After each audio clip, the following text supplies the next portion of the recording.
everybody, it's Kelly, and I'm back with another layout. Today's a two-page Tuesday layout, and sorry about that, I bumped the camera there. I am starting out with two pieces of this pumpkin paper from the Doodlebug Candy Carnival collection, and that is the carving contest paper. And then I have 7 photographs here, but I'm going to mount 6 of them onto really 2 pieces of the same black and white paper. I only had 1 black and white striped paper, so that meant I could cut it in half or something a little bit larger than that. In this particular case, I think I did cut it in half. And then that kind of is a really nice relief from that busy background of that pumpkin paper. But you'll see that with the contrast of the black and white stripe, with that pumpkin paper, the photos really do stand out, and then the pumpkin paper just kind of recedes into the background, which is exactly what I wanted.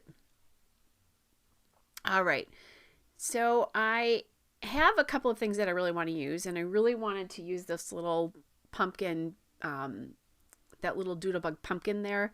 So I'm going to use him, but before I do that, and I don't know why I think that pumpkin's male, but apparently he is, I'm going to mount the photo there on that scrap of black paper from Doodlebug Ghost Town. It's the Moonlight Magic paper, and the black and white paper, by the way, is Ghost Town Spunky Spiders, the Spunky Spiders paper.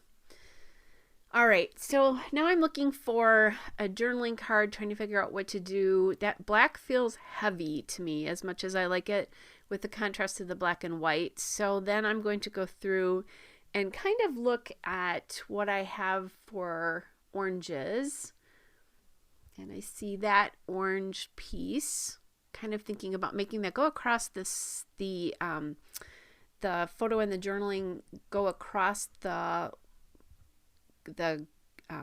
middle of the 2 pages, but I decided to put it all on the right hand side, and I like the way that looks. I think it's because my grandson there is really looking to the left, so I think it just helps the flow because he's looking left. It makes a little bit more sense to me that that's on the right hand page.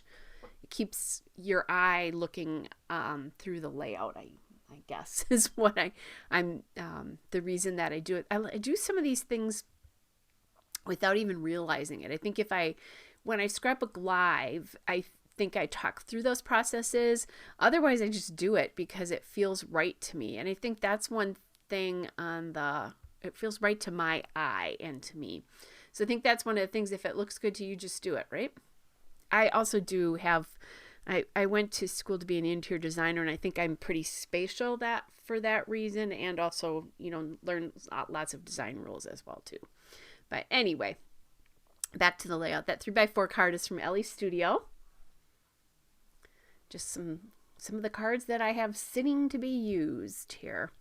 I just keep them in a basket. I think I've talked about this before, to my right hand, to make it easy for me to grab them when I want them.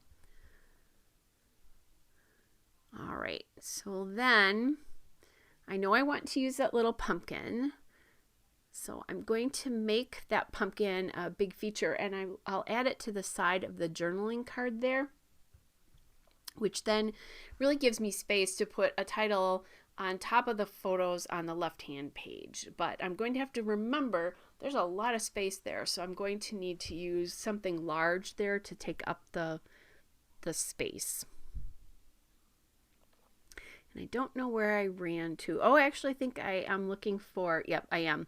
I was looking through my black letter stickers, and I just found some large alphas here.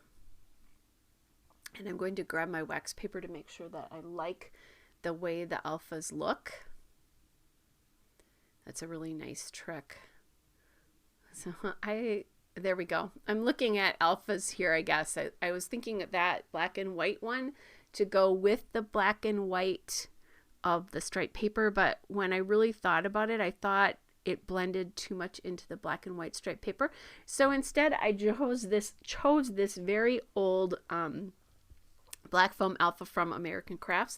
I bought this is back when QVC had scrapbook supplies, like a lot of scrapbook supplies. It was huge. So this was probably about 2007, 2008 that I've had this alpha. So it's time that it gets on a page. And it's very sort of retro space looking to me, but that's okay. It's about kids, so that works. That S is like a dead giveaway. So I'll just get that on there. And I think I put it on there because I wanted to make sure that on the, really I wouldn't have probably needed to use wax paper, but I wanted to make sure that it had like the space it took up was enough. That's the reason I used it in this particular case.